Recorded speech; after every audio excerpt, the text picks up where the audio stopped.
కుజ కేతువులు conjunction అంటే కుజ కేతువుల యొక్క కలయిక ఎక్కడ జరుగుతోంది? సింహరాశిలో జరుగుతోంది. సింహరాశి అనేటటువంటిది అగ్నితత్వం రాశి. మనకు కొన్ని రాశులు ఉంటాయి, అగ్నితత్వ రాశులని, జలరాశులని, పృథ్వీతత్వ రాశులని ఉంటాయి. సో ఈ కుజ కేతువులు ఇద్దరు కూడా సింహరాశిలో ఉండడం వల్ల ఎలాంటి మార్పులు అనేటటువంటివి మనకి ఈ ద్వాదశ రాశుల మీద జరుగుతుంది. ఆ ప్రభావం ఏంటో మనం చూద్దాం. ముందుగా వాసుదేవుని కీర్తిద్దాం. వసుదేవసుతం దేవం కంసచాణూరమర్ధనం దేవకీ పరమానందం కృష్ణం వందే జగద్గురుం. జగదేక వీరుడైనటువంటి అర్జునుల వారిని, జగద్గురు అయినటువంటి శ్రీకృష్ణ పరమాత్మ యొక్క పదపద్మాలకు నమస్కారం చేసుకుంటూ, మనకి ఈ కేతువు ఎప్పటి నుంచి మారాడండి? మనకి మే 18వ తేదీ 2025 సంవత్సరం నుంచి మనకి కేతు ఎక్కడి నుంచి వచ్చాడు? కన్యా రాశి నుంచి సింహరాశిలోకి వచ్చాడు. అయితే ఈ కుజగ్రహము ఎక్కడ ఉందండి? కర్కాటక రాశిలో నేచపట్టి మనకి 2025 సంవత్సరంలో మనకి జూన్ 6వ తేదీ వరకు ఉంటుంది. కాబట్టి జూన్ 7వ తేదీ నుంచి మనకి రాత్రి నుంచి మనకి ఏమవుతుందంటే ఈ కుజగ్రహము ఎందులోకి వస్తుంది? సింహరాశిలోకి వస్తుంది. అంటే ఇద్దరూ కలిసి మనకి ఈ మే 7వ తేదీ జూన్ 7వ తేదీ నుంచి మనకి జూలై 28వ తేదీ 2025 సంవత్సరం వరకు కూడా మనకి సింహరాశిలో ఉంటారు. ఇలా ఉండడం వల్ల అద్భుతమైనటువంటి ఫలితాలు 12 రాశుల వారు కూడా అనుభవిస్తారు. కుజుడు సింహరాశిలో ఉండడం వల్ల మనకి ధైర్యము, సాహసము ఇవన్నీ కూడా వస్తాయి. పనులు ఏవైతే అడ్డంకులు ఉన్నాయో మరి అటువంటి అడ్డంకులన్నీ కూడా మనకి తొలగిపోవడం, ముందుకు ధైర్యంగా ముందుకు వెళ్ళడం జరుగుతుంది. అయితే ఈ యొక్క కేతుగ్రహం అనేటటువంటిది సింహరాశిలో అంత అనుకూలమైనటువంటిది కాదు. కాబట్టి గ్రహణం పడతాం మనం. సూర్యుడికి సూర్యచంద్రులిద్దరికీ కూడా రాహుకేతువులు గ్రహణం పట్టుకుంటారు. కాబట్టి కేతువు మనకి సింహరాశిలో వచ్చినప్పుడు కొన్ని యుద్ధాలు కానీ, కొన్ని అవరోధాలు, న్యాచురల్ కెలామిటీస్ ఇలాంటివన్నీ కూడా జరగడానికి అవకాశాలు ఉంటాయి. కుజకేతువులు ఇద్దరు కలిసి, కుజుడు అంటేనే యుద్ధం ఎప్పుడు, కేతువు ఎప్పుడు జరుగుద్దో తెలియదు అనమాట. ఇప్పుడు మనకి సద్దుమణిగిపోయింది అనుకుంటున్నాం కదా, పహల్గామ్ ఈ యొక్క యుద్ధము, ఇలాంటివన్నీ కూడా మళ్ళీ మనకి ఈ యొక్క పీరియడ్లో అంటే మనకి జూన్ 7వ తేదీ నుంచి జూలై మధ్యలో 28వ తేదీ వరకు 2 నెలల పాటు దాదాపుగా మళ్ళీ ఏదో చిన్న సైజు యుద్ధం ఎక్కడో భారతదేశంలోనే కాకుండా ప్రపంచంలో ఎక్కడో ఒక చోట జరగడానికి అవకాశాలు ఉంటాయి. అయితే కేవలం ఏమంటే అక్కడ యుద్ధాలండి, మరి మన రాశుల మీదకు మనకి ఏం జరుగుతాయండి అంటే 12 రాశుల మీద కూడా యుద్ధాలు జరగడానికి అవకాశాలు ఉంటాయి. యుద్ధాలంటే ఏంటంటే మీ ఇంట్లో గొడవలు. తర్వాత ఈ యొక్క కొన్ని రాశుల వారికి మేలు చేస్తాయి, కొన్ని రాశుల వారికి అప్పులతో యుద్ధాలు, పోలీస్ స్టేషన్లు, ఒకళ్ళొకళ్ళు కొట్టుకోవడాలు, ఇలాంటివన్నీ కూడా జరుగుతాయి. అందువలన ఎప్పుడైతే మందు కొడుతూ సరదాగా కూర్చొని జోకులు వేసుకునేటటువంటి వాళ్ళు ఉంటారు. మరి అటువంటి వాళ్ళకి ఏమవుతుందంటే సరదాగా మాట్లాడుకుంటూ మరి ఆ యొక్క ఖాళీ అయిపోయినటువంటి బీర్ బాటిల్ని అవతల తలకాయ మీద కొట్టేయడం, ఇలా చాలా సంఘటనలు జరిగినాయి. ఇప్పుడు చాలా మంది ఇది పరిహాసాలకు దూరంగా ఉండాలి అటువంటప్పుడు. తర్వాత యుద్ధాలకి జోకులు వేసుకోవడం, బామర్దులు సరదాగా మాట్లాడుకోవడం, అన్నదమ్ముల ఆస్తుల కోసం ఫైటింగ్లు, బోరింగ్, నా పొలంలో వేసో దూరంగా 10 అడుగుల తర్వాత దూరంగా వేయాలి అని, ఇలా రకరకాల గొడవలు, రకరకాల ఉదంతాలు అవన్నీ కూడా జరుగుతాయి. కాబట్టి ఈ సమయంలో సంయమనం పాటించాల్సినటువంటి అవసరం ప్రతి రాశి వారికి కూడా ఉందన్నమాట. కాబట్టి ప్రకృతిలో అనేకమైనటువంటి యుద్ధాలు జరుగుతాయి, అర్త్క్వేక్స్, భూకంపాలు వచ్చేస్తాయి, అగ్ని ప్రమాదాలు జరుగుతాయి ఈ పీరియడ్లో. కాబట్టి జరగవండి అని అనుకోవడానికి కుదరదు. కేతు అంటేనే రోగాలకి, మిస్టిక్ రోగాలు, అంతుబట్టనటువంటి రోగాలు. ఇప్పుడు ఆల్రెడీ ఆంధ్ర గవర్నమెంట్ రిలీజ్ చేసింది, కేతు ఈ యొక్క కరోనా వైరస్ మళ్ళీ వచ్చింది అని చెప్పేసి జాగ్రత్తగా ఉండండి, హాస్పిటల్స్ అన్నిటిని రెడీ చేయండి అని జీవో కూడా పాస్ చేసింది ఆంధ్ర గవర్నమెంట్. రేపో మాపో తెలంగాణ గవర్నమెంట్ కూడా ఆటోమేటిక్గా ఫాలో అవుతాయి, అన్ని రాష్ట్ర ప్రభుత్వాలు కూడా. ఇదంతా కారణం ఏంటి? మనకి కేతు ఆల్రెడీ సింహరాశిలో ఉండడం వల్ల. కాబట్టి అనేక రకమైనటువంటి వైరస్లు మనకి పెరగడానికి అవకాశాలు ఉన్నాయి. కాబట్టి ఈ యొక్క కరోనా సమయంలో మనం జాగ్రత్తగా కనుక చూసుకుంటే మందు తాగినటువంటి వాళ్ళందరూ కూడా సేవ్ చేయబడ్డారు. బజ్జీల కొట్టుల్లో వెళ్ళి బజ్జీలు తిన్నవాళ్ళు, ఆ పేపర్లో, న్యూస్ పేపర్లో రకరకాల ఆయిల్స్తో తిన్నటువంటి వాళ్ళు మాత్రం, ముఖ్యంగా పాపం వయస్సులు చాలా ఊబకాయలు, లావుగా ఉన్నటువంటి వాళ్ళు, చనిపోయినటువంటి వాళ్ళు చాలా మంది ఉన్నారు కరోనా వైరస్లో. కాబట్టి బజ్జీలు తినకండి ఎక్కువగా. తర్వాత చికెన్ పకోడీలు అవి ఇవి బళ్ళ మీద తినకండి. వాడిన నూనె మళ్ళీ వాడుతున్నట్టుగా ఉండేటటువంటివి ముఖ్యంగా ఊబకాయలు వారు వాళ్ళు తినకూడదు. ఇదంతా సైంటిఫిక్‌గా చెప్పేది జ్యోతిష్ శాస్త్రం పరంగా మనకేంటంటే, ఈ ఆల్కహాల్ సేవించేటటువంటి వాళ్ళు మాత్రం కరోనా టైంలో వాళ్ళు రక్షింపబడ్డారు. ఒక డాక్టర్‌గా మరి చక్కగా మనకున్నటువంటి ఈ యొక్క మా స్టూడెంట్స్ అందరూ గూడా గాంధీ మెడికల్ కాలేజ్‌లో, ఉస్మానియా మెడికల్ కాలేజ్‌లో ప్రొఫెసర్లు కూడా ఇళ్లల్లో పడుకున్న సమయంలో ధైర్య సాహసాలతో కరోనా వైరస్‌ని జో మెడికోస్ అంతా గూడా వాళ్ళు రక్షించడం అనేటటువంటిది జరిగింది. ఒక్క కేస్ కూడా గవర్నమెంట్ హాస్పిటల్స్‌లో ఒక్క కేస్ కూడా డెత్ లేదు. Death rate is very low అనమాట. అయితే పెద్ద పెద్ద హాస్పిటల్స్, కార్పొరేట్ హాస్పిటల్స్‌లో ఎక్కువ ఫీజులు ఒక్కొక్కడు 50 లక్షలు తీసుకున్నటువంటి వాళ్ళు కూడా పేషెంట్స్‌ని వాళ్ళు చచ్చిపోయారని చెప్పి డిక్లేర్ చేసి వాళ్ళ శవాలు కూడా పూర్తిగా డబ్బులు కడితేనే కానీ ఇవ్వలేనటువంటి ఉదంతాలన్నీ కూడా మనం మళ్ళీ జ్ఞప్తికి తెచ్చుకోవాలి. కాబట్టి అక్కడ డబ్ల్యూహెచ్ఓ కూడా కేవలము డాక్టర్లు అంతా కూడా హాస్పిటల్స్ అంతా కూడా ఈ యొక్క వైరల్ ఇన్ఫెక్షన్స్ నుంచి ఆల్కహాల్ సేవించినటువంటి వాళ్ళు సేవ్ చేయబడ్డారు అని చెప్పి అవన్నీ కూడా మనకి ఉదహరించడం అనేటటువంటివి మనం చూసాము. ఆ తర్వాత వైరస్‌లకి మనం ప్రివెంటివ్ మనము ఈ ఇంజెక్షన్స్ వేసుకున్నాం. కోవాక్సిన్ అని, కోవిషీల్డ్ అని ఇవన్నీ కూడా ఇంజెక్షన్స్ మనం తీసుకున్నాం. కాబట్టి ఇటువంటి దుర్భరమైనటువంటి పరిస్థితులని మనము వ్యాక్సిన్స్ వేసుకున్నాం. ఇటువంటి దుర్భరమైనటువంటి పరిస్థితుల నుంచి మనం దాటుకొనొచ్చాము. కాబట్టి ఈ 2 నెలల కాలము అనేటటువంటిది చాలా గడ్డు కాలము. కాబట్టి దీనికి సంబంధించి పిజ్జాలు, బర్గర్‌లు తినడము, తర్వాత అన్‌హైజీనిక్ ఫుడ్‌ని వీళ్ళందరూ కూడా తీసుకోవడము, సేవించడము, వీటిల వల్ల చాలా ప్రమాదాలు అనేటటువంటివి జరుగుతాయి. వాడినటువంటి నూనెనే మళ్ళీ రిపీటెడ్‌గా 2, 3 సార్లు వాడడం వల్ల మీరు నమ్ముతారో నమ్మరో ఒక వ్యక్తి నాకు తెలిసినటువంటి ఒక వ్యక్తి అతను చనిపోవడం జరిగింది. ఈ యొక్క పకోడీలు అయితే ఈ చికెన్ పకోడీలు, చికెన్ బజ్జీలుంటాయి గదా! అవన్నీ కూడా మరి వేసుకొని తినడం జరిగింది. ఎక్కడ బయట షాపుల్లో పేపర్‌లో కట్టేసి వాళ్ళిచ్చేవారు. అది ఆయిల్‌ని రిపీటెడ్‌గా వాడడం వల్ల క్యాన్సర్ అనేటటువంటి వ్యాధి కూడా వచ్చింది. ఇప్పుడు మనందరం చాలా ఆరోగ్యకరంగా ఉన్నాము అని అనుకుంటున్నాం. ఒక్క క్షణం పట్టదనమాట. రాత్రి బాగున్నటువంటి వ్యక్తి మర్నాడు కరోనా వచ్చిందని చనిపోయినటువంటి వాళ్ళు బోలెడుమందున్నారు. ముందు భయం వల్ల కూడా చనిపోయినటువంటి వాళ్ళున్నారు. ఇప్పటికి కూడా యూఎస్ఏలో చాలా మందికి కో ఈ యొక్క కరోనా పాజిటివ్‌లుగా తేలినయి. ఇప్పుడు చైనాలో మళ్ళీ వైరస్ అంతా కూడా విజృంభించడం జరిగింది. అలాంటివి భారతదేశంలో కూడా మనకి ఎంటర్ అయిపోయింది. సో, ఏపీ ప్రభుత్వము అలర్ట్ ప్రకటించింది. ఇలాంటివన్నీ కూడా మనం భయపడాల్సినటువంటి అవసరం లేదు. ప్రివెంటివ్ మెడిసిన్స్ తీసుకొని జాగ్రత్తగా ఉండాల్సినటువంటి అవసరం ఉంది. కాబట్టి ఈ కుజ కేతువులు అనేకమైనటువంటి ఫీల్డ్స్‌లో వర్కౌట్ చేయబడతాయి. మైగ్రేన్ ఇలాంటి ఆర్థోఎరిథ్రైటిస్ ఇలాంటి వ్యాధులు ఉన్నటువంటి వాళ్ళు, ఇంటెస్టైన్ ఇన్‌ఫ్లమేషన్ ఇలాంటి రోగాలు ఉన్నటువంటి వాళ్ళు చాలామంది ఉన్నారు. మరి ఈ డైజెస్టివ్ సిస్టమ్ బాలేనటువంటి వాళ్ళు ఈ యొక్క అరుగుదల తర్వాత ఈ యొక్క ఆహ్, ఈ ఇండైజెషన్ ప్రాబ్లమ్స్‌తో ఉన్నటువంటి వాళ్ళు, స్టమక్ ప్రాబ్లమ్‌తో ఉన్నటువంటి వాళ్ళు తిండి మీద ఫుల్ కంట్రోల్‌లో ఉండాల్సినటువంటి అవసరం చాలా ఉంది. అందువలన వాళ్ళంతా కూడా కొంతకాలం మనం నాన్ వెజిటేరియన్‌ని పక్కన పెట్టేస్తే ఏముంటుంది. కాబట్టి ఎప్పుడు కూడా మనకి చక్కగా ఈ యొక్క ఫుడ్ సాత్వికమైనటువంటి ఆహారాలు తీసుకోవడం వల్ల చాలా చక్కగా మనకి మంచిది అని చెప్పి చక్కగా డాక్టర్లు చెప్పడం గానీ, ఈ యొక్క శాస్త్రాలు చెప్పడం ఇవన్నీ కూడా మనం చూస్తున్నాం. కాబట్టి మనము మటన్, చికెన్‌లు బాగా తిన్నటువంటి వాళ్ళు తర్వాత ఈ యొక్క ఆల్కహాల్ తీసుకున్నటువంటి వాళ్ళు గట్టిగా ప్రోటీన్స్‌ని తిన్నటువంటి వాళ్ళు వీళ్ళందరూ కూడా ఇమ్యూనిటీ సిస్టమ్ బాగా డెవలప్ చేసుకొని వాళ్ళంతా కూడా బ్రతికి బట్టకట్టినటువంటి సందర్భాలున్నాయి.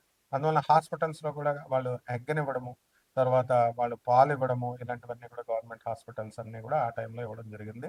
అండ్ మెయిన్‌గా ఆ టైంలో కరోనాలో దొరికిందే ఛాన్స్ అని చెప్పేసి మరి డాక్టర్లు చెప్పకపోయినా సరే ఆయుర్వేదం ప్రాక్టీషనర్స్‌గా ఉన్నటువంటి వాళ్ళు తర్వాత వీరమాచినేని గారు ఇలాంటి వాళ్ళందరూ కూడా వాళ్ళంతా కూడా ఈ ఫుడ్ బాగా తినండి అని ప్రచారం చేయడం వల్ల చాలా మంది 2 నెలల పాటు మన కరోనా ఆ 2 సంవత్సరాలు కూడా విపరీతమైనటువంటి తిండి తినడము, ఆ తర్వాత బలాన్ని పెంచుకోవడము ఇలాంటివన్నీ చేశారు తప్ప, మనము పేద ప్రజలకు మనం సేవ చేయాలి, అనాథలకు సేవ చేయాలి, సాధువులకు సేవ చేయాలి, సాధువులకి, వికలాంగులకి మనము ధన సహాయాలు చేయాలి. ఇలాంటివన్నీ కూడా మోరల్స్ అండ్ ఎథిక్స్ మీద ఎవరు కూడా కాన్సంట్రేషన్ పెట్టలేదు.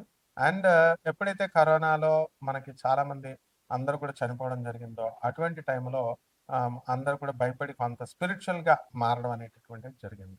సో, ఈ కుజ, కేతువు గ్రహాల యొక్క ప్రభావం ఎలా ఉంటుందంటే, వాళ్ళకి ఆటోమేటిక్‌గా ఇతరుల పైన మనము ఆరోగ్యం విషయం పట్ల కాస్త జాగ్రత్తలు తీసుకోవాలని ముందు దృష్టి ఉంచడము.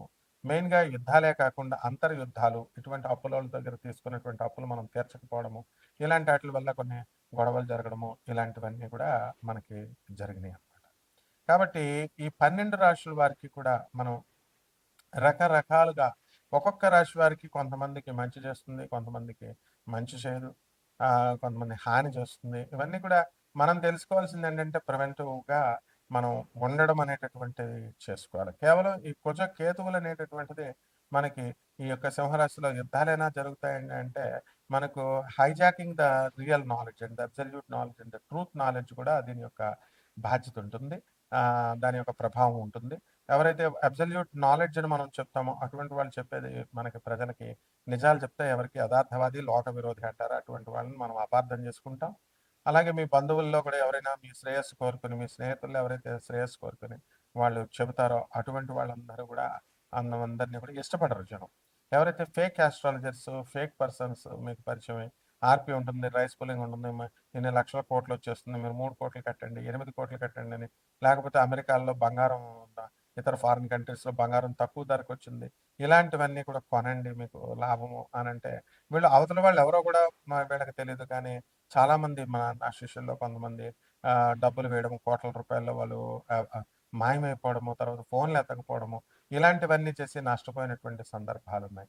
ఇలాంటి ఫేక్ వాళ్ళందరూ కూడా పరిచయాలవ్వడానికి అవకాశాలు ఎక్కువగా ఈ యొక్క 2 నెలల్లో ఉంటుంది. దీనివల్ల ఏమవుతుందంటే మనకి దురాశ అనేటటువంటిదే మెయిన్. దురాశ అనేటటువంటిది కూడా ఒక క్రిమి. కేవలం మనుషులందరూ కూడా దురాశ పరులైపోతారు. మాకేంటి లాభం అనేటటువంటిది చూసుకుంటారు. ఇప్పుడు ధర్మాన్ని ఆచరించండి. విదురులు వారు చెప్పారు అని పాండవులకి, కౌరవులకి చెప్పినప్పుడు పాండవులు ఆచరించారు. అందుకని వాళ్ళు సేవ్ చేయబడ్డారు, రక్షించబడ్డారు. కానీ కౌరవులు మాత్రం ఏం చేశారండి? వాళ్ళసలు వినకుండా వాళ్ళ ఇష్టం వచ్చినట్టు చేసుకొని దెబ్బతిన్నారు. సర్వనాశనం చేసుకున్నారు వంశాన్ని. ఆ విధంగా ధర్మం అనేటటువంటిది రక్షిస్తుంది. మాకేంటి లాభాలు లేనప్పుడు మనం ఈ వీడియో చూడటం కూడా దండగ. ఎవరంటే ఆకర్షణగా మీకు కోట్ల రూపాయలొస్తాయి, లక్షల రూపాయలొస్తాయి. తర్వాత చాలా మందికి ఇవి జరుగుతాయని అన్నప్పుడు ఈ స్త్రీలతో మీకు పరిచయాలవుతాయి. ఇలాంటి ఫేక్ చెప్పేటటువంటి వాళ్ళకి ఆకర్షితులవుతూ ఉంటారు. అండ్ రెండవదేంటంటే మా పిల్లలకి ఆరోగ్యాలు బాలేదండి, మాకు ఆరోగ్యాలు బాలేదండి. మనం అల్టిమేట్‌గా మాకెవరు లేరు. ఏ పుట్టలో ఏ పావుందో అందువలన అందరిని నమ్ముతాము. నమ్మితే తప్పేముంది అన్నప్పుడు నమ్ముతారు. లక్షల రూపాయలు పోగొట్టుకుంటారు. ఆ తర్వాత బాధపడుతా ఉంటారనమాట. అయితే ఇటువంటి వాళ్ళది ఇప్పుడు నాకు అమ్మవారు చెవిలో కనబడి చెప్తుంది. దత్తాత్రేయుడు చెవిలో చెప్తాడు. నేను మీకు చెప్తాను. లేదా అమ్మవారు నాకు కనబడుతుంది. నేను మాట్లాడతాను అన్నప్పుడు మీరు అది తెలుసుకోవాల్సినటువంటి విజ్ఞత మీకుంటుంది. పూనకాలు ఉండవు. ఇలాంటివన్నీ చెప్పరు. దేవుళ్ళు ఎవరికీ కనబడరు అని క్లియర్‌గా గోగినేని బాబు గారు లాంటోళ్ళు మేము చెప్తున్నప్పటికీ కూడా ఎవరు సత్యభామ కూడా పాపం ఆమె చెల్లాయి సత్యభామ కూడా చెప్తున్నా కూడా ఎవరు వింటారండి? ఎవరు వినరు. కాబట్టి ఈ విధంగా ఫేక్‌కి ఆకర్షించబడతారు. ఏదో రకంగా మన సమస్య పరిష్కారం అయిపోతే చాలులే, మనం ముందుకెళ్ళిపోవచ్చు అనేటటువంటి ధోరణితో ముందుకు వెళ్తారు. దీనివల్ల మనము పర్మనెంట్‌గా మనం లాస్ అవుతాం. ఏ విధంగా లాస్ అవుతాం అంటే డబ్బులు పోగొట్టుకున్న తర్వాత క్షౌరం అయితేనే కానీ వివరం రాదు అనేటటువంటి ధోరణిలో మనం ముందుకెళ్తాం. ఆ తర్వాత మనకు క్షౌరం అవుతుంది. అండ్ దేవుడి మీద నమ్మకం పోతుంది. అండ్ ఫేక్ అస్ట్రాలజీని చూసిన తర్వాత మంచి వాళ్ళని కూడా నమ్మబుద్ధేయడం లేదండి అనేటటువంటి వాళ్ళుంటారు. ఇదంతా మీ మూర్ఖత్వము, మీ తెలివి తక్కువతనము. ఎప్పుడైతే మీకు మంచోళ్ళు దొరుకుతారో, అప్పుడు మనము వాళ్ళ చెప్పినటువంటి స్టెప్స్ వినాల్సినటువంటి బాధ్యత మీకుంటుంది. ఇదంతా కూడా ఒక యూనివర్సిటీలో చేరారు, ఫీజు కట్టారు. అటువంటి ఫేక్ గాళ్ళ దగ్గర మీరు చక్కగా నేర్చుకున్నారు. ఫేక్ అంత ఫీజు కట్టి నేర్చుకున్నారనుకోండి, అటువంటి చెడ్డ వాళ్ళ దగ్గర మనం ఉండకూడదు. ఉంటే ధన నష్టం వస్తుంది అనేటటువంటి ఈ విద్యను నేర్చుకోవడం కోసం ఫీజు కట్టామని అనుకోండి ఇంకా. అందువల్ల ఎప్పుడు కూడా ధర్మాన్ని అంటిపెట్టుకొని ఉండాలా. దురాశ, వాదం పనికిరాదు. దురాశ కనుక చేసినట్లయితే ఎప్పటికైనా సరే షార్ట్‌కట్ మెథడ్స్ ఇవన్నీ కూడా మిమ్మల్ని కొంపలు ముంచుతాయి. రాజమార్గంలో వెళ్ళాలా ఎప్పుడు ఎవరైనా సరే. సో, దీనివల్ల మనం తెలుసుకోవాల్సిందేంటంటే, మనం ఈ కుజ కేతువుల ప్రభావం వలన ఇటువంటివి జరగడానికి అవకాశం ఉంటుంది. ఆవేశం ఎక్కువగా రావడానికి అవకాశం ఉంటుంది. అండ్ ఆవేశాన్ని పక్కన పెట్టేసి చక్కగా వివేకంతో మీరు కనుక ముందుకు వెళ్ళినట్లయితే తప్పకుండా మీ జీవితాలు బావుంటాయి. ఈ సందర్భంగా ఈ కుజ కేతువులనేటటువంటి వాళ్ళు దగ్గర దగ్గరగా 2 నెలల పాటు ఉంటారు కాబట్టి, ఆ 2 నెలల్లో మనం చేసుకోవాల్సిన రెమెడీస్ ఏంటి? తర్వాత దీనికి చేసుకోవాల్సినటువంటి పరిహారాలంటే కేవలం ఏవో చెట్టు చుట్టూ, పుట్ట చుట్టూ తిరగడం అనుకుంటారు. సాంప్రదాయబద్ధంగా మేము చెప్పాలి కాబట్టి అలా మేము చెప్తాం. కానీ నిజమైనటువంటిదేంటంటే, నిజమైన రెమెడీ జగద్గురువుల యొక్క ఆశీర్వాదం ఉండాలా. ఆ తర్వాత జగద్గురువులు అంటే ఎవరు? ప్రభాత్ రంజన్ సర్కార్, ఆనందమూర్తి గారు, ఆనంద్ మార్గ, అలాగే స్వామి వివేకానంద, రామకృష్ణ పరమహంసుల వారు, రమణ మహర్షుల వారు, ఇలాంటి వాళ్ళు. అటువంటి వాళ్ళ యొక్క ఆశీర్వాదం ఉండాలా. వాళ్ళు చెప్పినటువంటి మిషన్స్, వాళ్ళు చెప్పినటువంటి ఐడియాలజీలకి మనం చక్కగా మనం ముందుకు వెళ్ళాలి. గురువుగారంటే నాకిష్టమండి, గురువుగారంటే నాకిష్టమండి, గురువుగారు చెప్పింది నేను చేస్తానంటే అది సరిపోదు. కాబట్టి జాగ్రత్తగా ముందుకు వెళ్ళాలి. ఇప్పుడు అటువంటి వాళ్ళ సంతానం కోసం వాళ్ళ ఆర్గనైజేషన్స్ ఫౌండ్ చేసి వెళ్ళిపోయారు. వెళ్ళిపోయిన తర్వాత ఫిజికల్ బాడీని వదిలేశారు. వదిలేసిన తర్వాత వాళ్ళకేం లేదు కదా! అనాథాశ్రమాలు రన్ చేస్తున్నారు అనాథ పిల్లలకి. ఇటువంటి బిగ్ సంస్థలు, ఆర్గనైజేషన్స్.